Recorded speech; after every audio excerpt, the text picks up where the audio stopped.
Mari kita masuk dalam kebaktian Minggu Paskah. Ia tidak bermukim di sini. Tangan-tangan lembut tanpa nafsu, menata kemenyan dupa dan rempah bebauan. Tangan-tangan lembut tanpa nafsu, mengumpul bunga telanjang. Bertanda cinta pada ajal yang kemarin diperkosa. Beribu kenangan dalam kerinduan.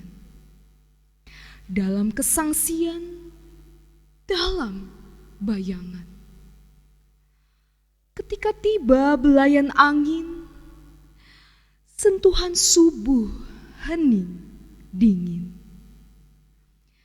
Mereka pun pergi menjemput pagi, ingin menyusuri wajah di pekuburan yang masih basah, membawa persembahan sisa-sisa penasaran. Tapi yang dicari tiada lagi.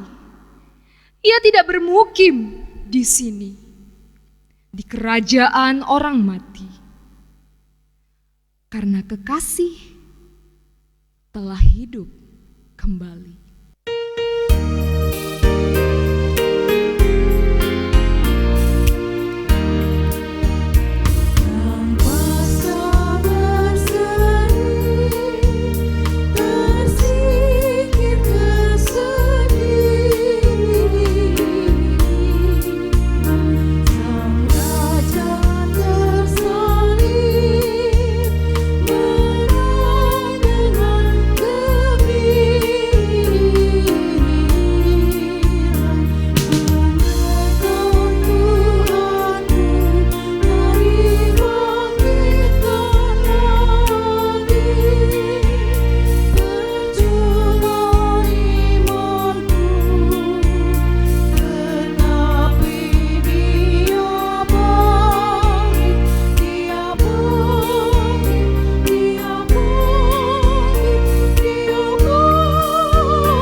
Kami masih tetap di sini, Tuhan, menelusuri lorong-lorong sejarah, menapaki zaman tak kenal menyerah.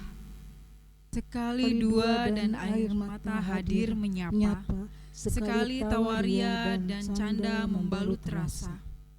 Dan kami tetap tegar menggelar karya di jantung persada berbinar. Tatkala mentari Paskah menyeruak sejarah, ada sukacita membahana. Dan kami semakin mantap melangkah menghadirkan kabar sukacitamu hingga akhir masa. Mari kita sambut dan rayakan kebangkitannya dengan penuh sukacita. Dialah Sang Juru Selamat kita yang telah mengorbankan dirinya di kayu salib. Namun Dia telah bangkit dan mengalahkan kuasa maut. Terpujilah Tuhan. Ibadah Paskah ini boleh terjadi hanya karena pertolongan Allah Bapa di dalam putranya Yesus Kristus dan di dalam pimpinan serta penyertaan kuasa Roh Kudus.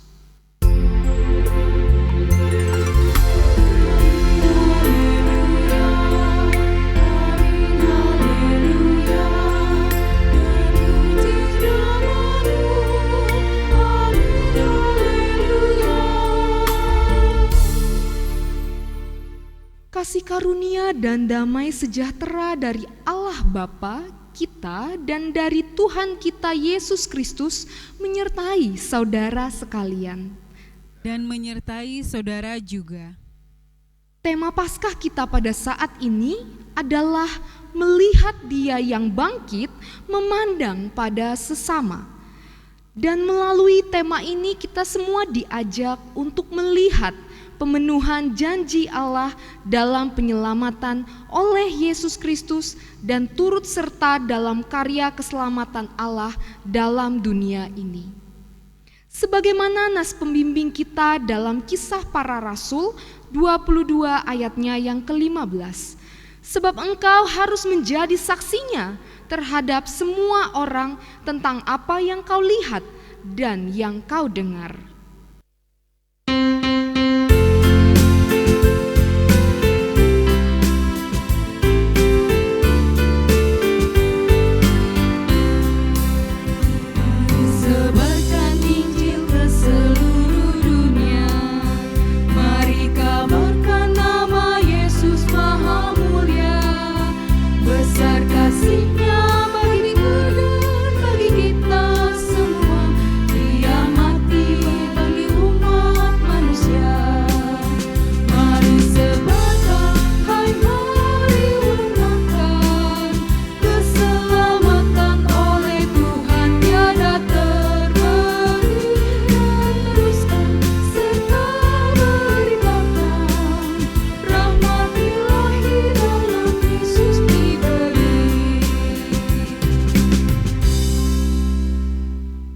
Mari kita masuk dalam saat teduh mengaku dosa di hadapan Allah yang Maha Kudus.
Saudaraku, dan kini dengarlah berita anugerah pengampunan bagi kita semua.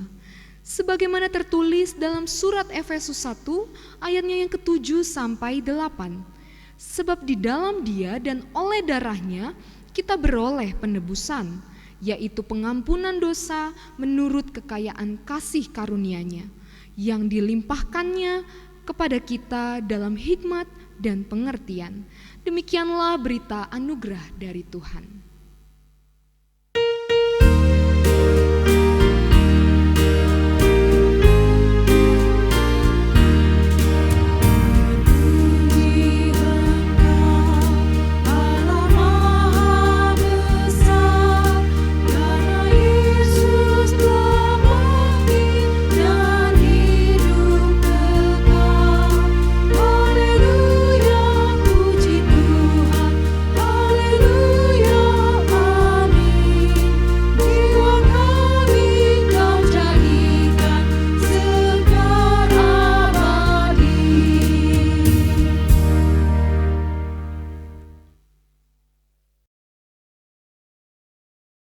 Kita masuk dalam pemberitaan firman. Bacaan sinodal Gereja Kristen Pasundan hari ini mengajak kita sekalian membaca Injil Yohanes 20 ayat 1, 11 sampai 16 dan ayat yang ke-18. Mari berdoa. Ketika ada kesempatan bagi kami untuk membaca Alkitab dan merenungkannya, ya Roh Kudus, hadirlah untuk menerangi dan menolong kami, supaya kami mendapatkan berkat dan dibaharui oleh sabda. Amin. Saya bacakan.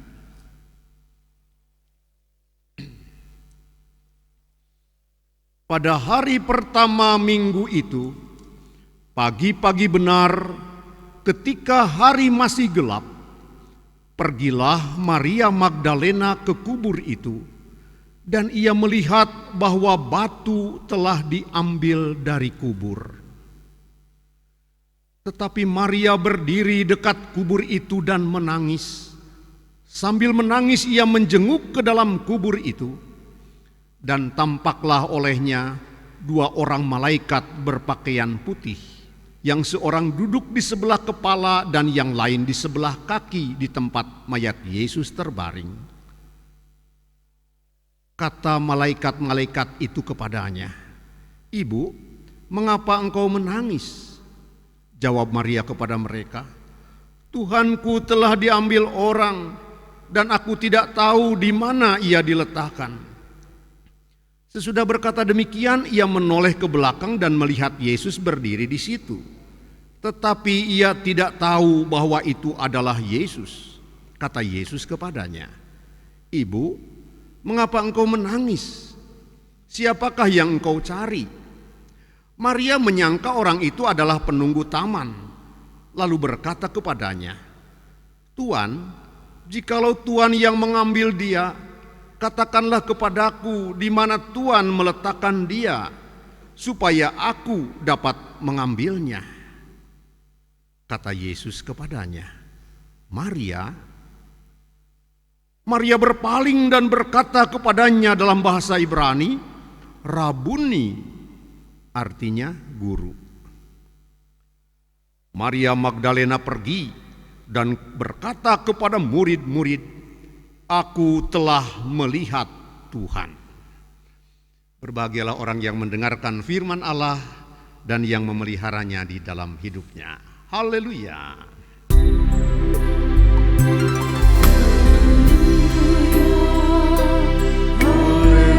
Haleluya.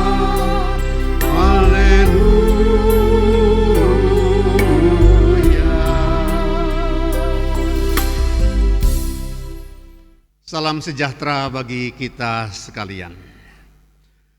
Saudara-saudaraku, pernahkah kita merasa kehilangan sesuatu? Maksud saya sesuatu yang cukup berharga, dompet misalnya, HP, atau kendaraan. Pernahkah saudara? Bagaimana perasaan kita? Bagaimana perasaan saudara? Kesal ya, kita uring-uringan, ngahuleng, termenung. Kita menyesali keteledoran kita atau kesialan kita. Saudara, bagaimana kalau yang hilang atau lepas dari kita itu adalah sesuatu yang lebih berharga lagi, yang lebih penting lagi? Pekerjaan misalnya, rumah yang terbakar misalnya, atau usaha yang bangkrut misalnya. Kita bingung, kita tertekan, mungkin kita menangis. Ada berbagai kekhawatiran, berbagai pertanyaan yang muncul. Bagaimana jalan keluar dari ini semua? Apa yang harus saya lakukan? Mungkinkah saya dan keluarga akan bisa bertahan? Kepada siapa lagi kita akan dapat minta bantuan? Saudara-saudaraku, kita menyesali diri, kita merasa menjadi orang yang paling sial. Ya, semua itu tak mudah untuk kita hadapi. Saudara-saudaraku yang dikasihi Tuhan, mari kita sekarang membayangkan rasa kehilangan seperti apakah ketika yang harus hilang dari diri kita adalah segalanya. Ketika misalnya kita merasa kehilangan pengharapan, berada pada titik di mana kita tidak berani dan tidak mampu berharap lagi. Merasa kehilangan segalanya, tak ada yang tersisa. Bapak Ibu Saudara di dalam Tuhan, misalnya kita kehilangan sosok yang menjadi penjamin hidup kita, kehilangan orang yang sungguh-sungguh kita sayangi, kita hargai, kita hormati, kita kasihi, kita cintai. Bapak Ibu Saudara dalam Tuhan, kehilangan sosok yang sampai saat ini kita yakini, kita akui memungkinkan kita bisa bertahan hidup. Langit seakan-akan runtuh. Itulah saudara-saudara yang dialami dan dirasakan oleh Maria Magdalena. Sebab ia melihat dan menyaksikan dengan mata kepalanya sendiri bahwa Tuhan Yesus disalibkan, mati dan dimasukkan ke kubur gua. Bapak Ibu Saudara, semua itu terjadi dengan begitu cepat. Karena menjelang Sabat, Maria belum sempat menghormati, memberi rempah-rempah sekedarnya terhadap jenazah Yesus. Ia merasa shock, ia merasa tertekan dan terguncang, saudara. 3 hari 3 malam ia menangis, menguras seluruh air matanya sampai kering. Bagi Maria Magdalena, Yesus adalah segalanya. Dirinya dahulu pernah ditolong oleh Tuhan Yesus. Tertolong dari penguasaan setan-setan. Ia dirasuki setan dan Yesuslah yang memulihkannya, memulihkan hidupnya. Yesuslah yang memungkinkan hidupnya bisa ia jalani seperti apa adanya pada saat itu. Menjadi sosok yang normal. Lalu karena itu ia lalu mengikut Yesus dengan setia, mengasihinya, mengaguminya, menghormatinya, dan menaruh pengharapan kepadanya. Kini Yesus telah mati, segalanya musnah, hatinya terasa hampa, ia gelisah, segalanya menjadi gelap. Saudara-saudaraku, kesedihan Maria Magdalena diiringi dengan ketakutan. Ditambah kekhawatiran, jangan-jangan setan-setan itu akan datang merasuki dirinya lagi, menguasai hidupnya kembali. Ia sungguh cemas. Ia membayangkan setan-setan itu dengan sorak-sorai menunggang balikan dirinya, menyiksanya. Apa yang bisa ia lakukan kini? Tidak ada. Ia putus asa. Saudara, dalam keputusasaannya diceritakan pada saat subuh setelah Sabat berlalu, ia melangkah. Ia mengendap mendatangi goa kubur tempat jenazah Yesus diletakkan. Ia tahu, saudara, usahanya itu adalah sia-sia. Usaha untuk menjamah, melihat, menatap Yesus, sekedar jenazahnya itu sia-sia. Sebab bagaimana tenaganya mampu menggulingkan batu penutup lubang kubur. Sebab bukankah kubur itu dijaga oleh tentara? Tapi saudara, kata hatinya, dorongan rasa hormat, ajakan cinta yang kuat dan tulus memampukan Maria sampai ke kubur Yesus. Walaupun dalam segala keputusasaannya. Saudara, dan ia melihat batu penutup lubang kubur sudah terguling. Lalu ia mendapat kenyataan yang makin menambah kesedihannya. Jenazah Yesus sudah tidak ada. Ini hanya mungkin berarti ada orang yang mengapa-apakan jenazah Yesus.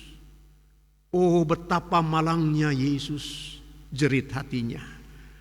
Sedangkan jenazahnya saja diganggu.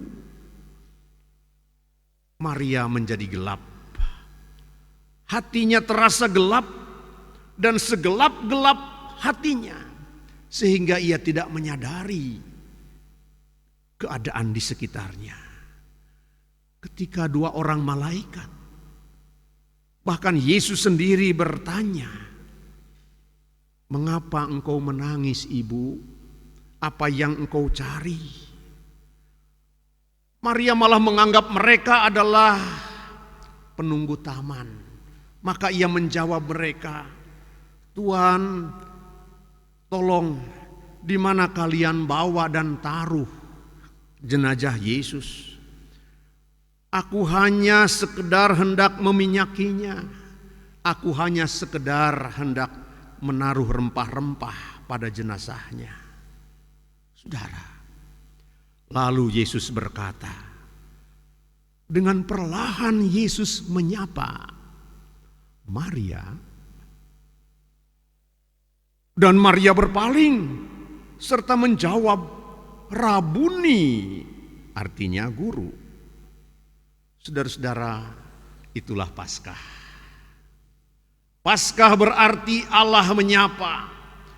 Menyapa Maria, menyapa kita, menyapa saudara-saudara, menyapa saya, menyapa kita semua dalam segala keberadaan kita, dalam segala keterpurukan kita, dalam segala kekhawatiran dan dalam segala ketakutan-ketakutan kita.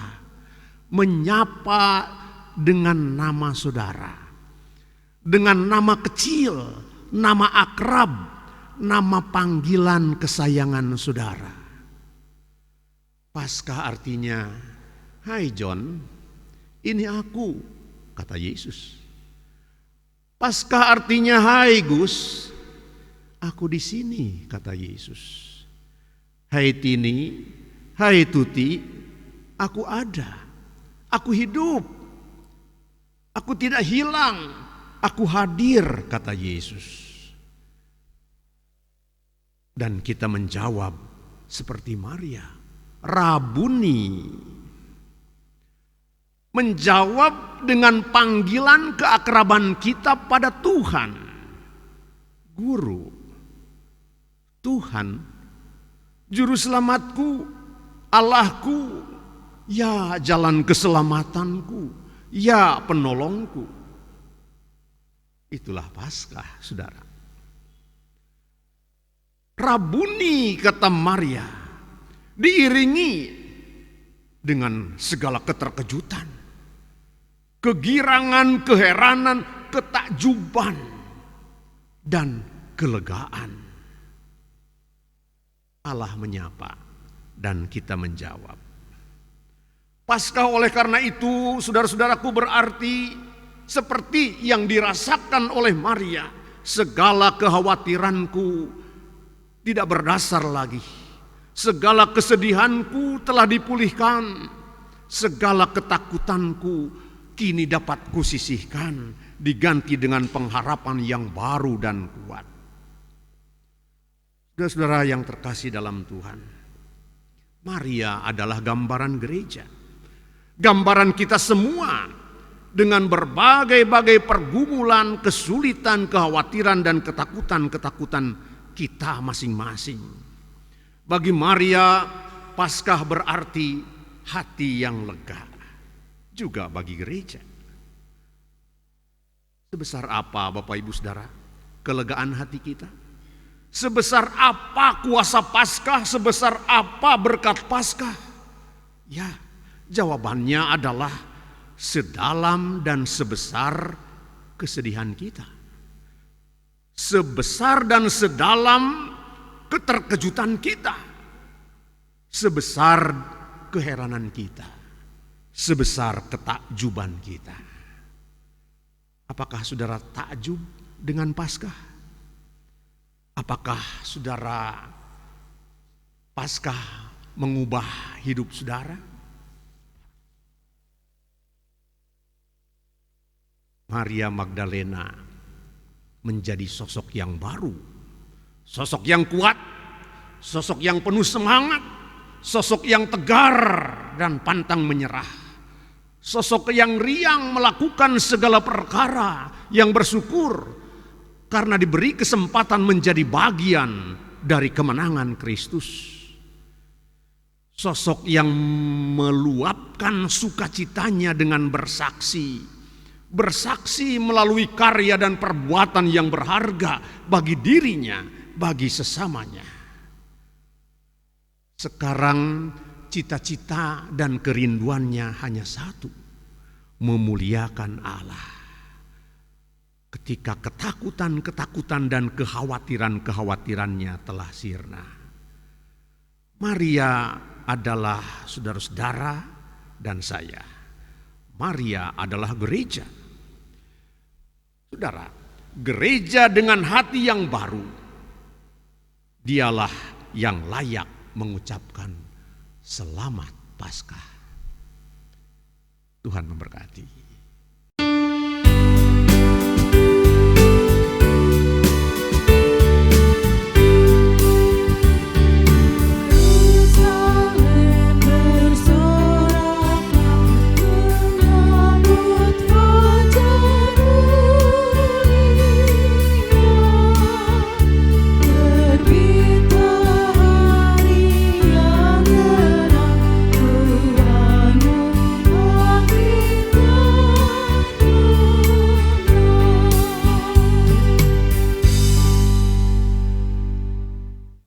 Marilah kita mengucapkan pengakuan iman kita secara bersama-sama. Aku percaya kepada Allah, Bapa yang Maha Kuasa, Khalik langit dan bumi, dan kepada Yesus Kristus, anaknya yang tunggal Tuhan kita, yang dikandung daripada Roh Kudus, lahir dari anak darah Maria, yang menderita di bawah pemerintahan Pontius Pilatus, disalibkan, mati dan dikuburkan, turun ke dalam kerajaan maut, pada hari yang ketiga bangkit pula dari antara orang mati, naik ke surga, duduk di sebelah kanan Allah Bapa yang Maha Kuasa, dan akan datang dari sana untuk menghakimi orang yang hidup dan yang mati. Aku percaya kepada Roh Kudus, gereja yang kudus dan am, persekutuan orang kudus, pengampunan dosa, kebangkitan daging, dan hidup yang kekal. Amin. Marilah kita memberikan persembahan syukur kita dengan mengingat firman Tuhan yang berkata, "Hendaklah kamu berakar di dalam Dia dan dibangun di atas Dia. Hendaklah kamu bertambah teguh dalam iman yang telah diajarkan kepadamu, dan hendaklah hatimu melimpah dengan syukur." Sementara persembahan diedarkan, jemaat mengiring dengan menyanyikan lagu "Inilah Ungkapan Syukurku".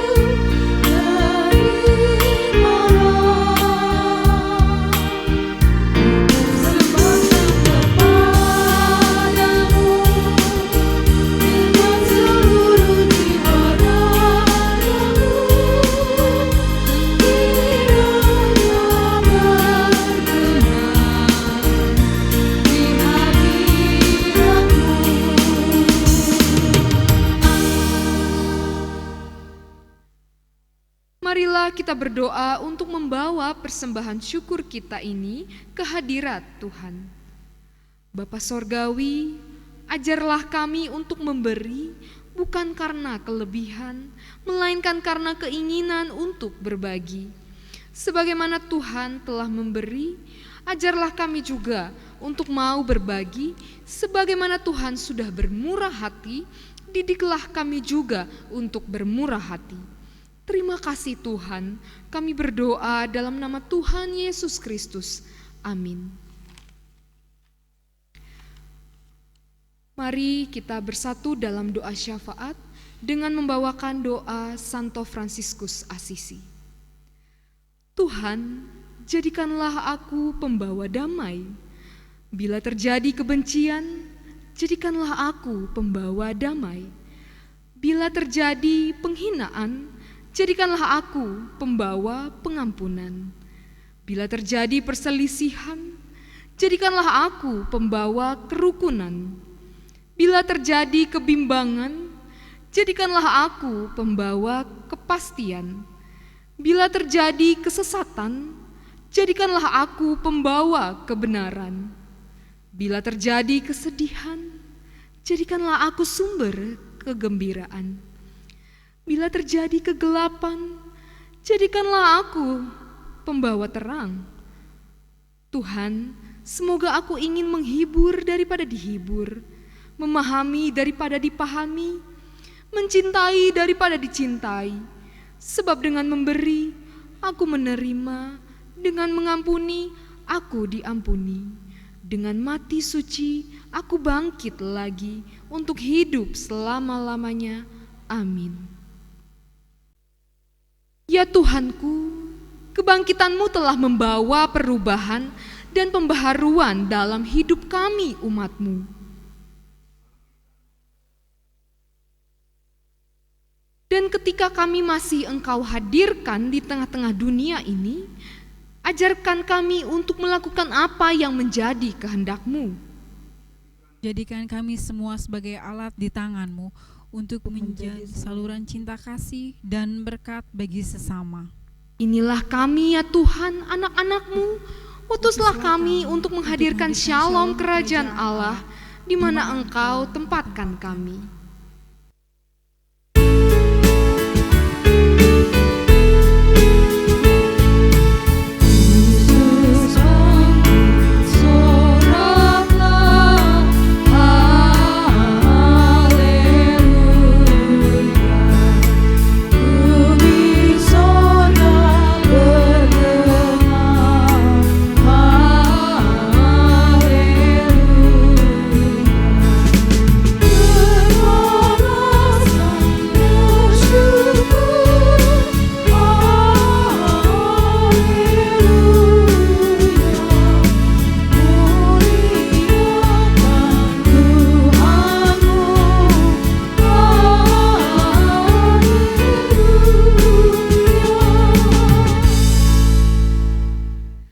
Kembalilah dalam damai sejahteranya dan terimalah berkat Tuhan. Semoga Allah, sumber pengharapan, memenuhi kamu dengan segala sukacita dan damai sejahtera dalam iman kamu, supaya oleh kekuatan Roh Kudus, kamu berlimpah-limpah dalam pengharapan. Amin.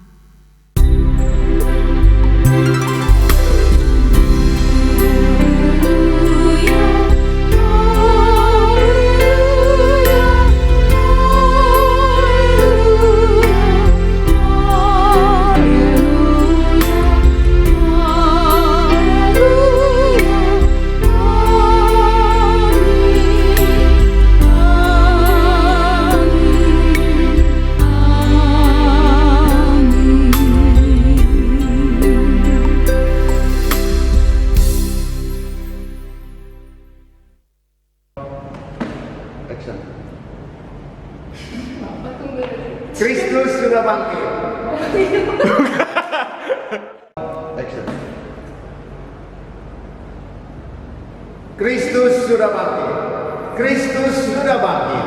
Ya, Kristus sudah bangkit. Selamat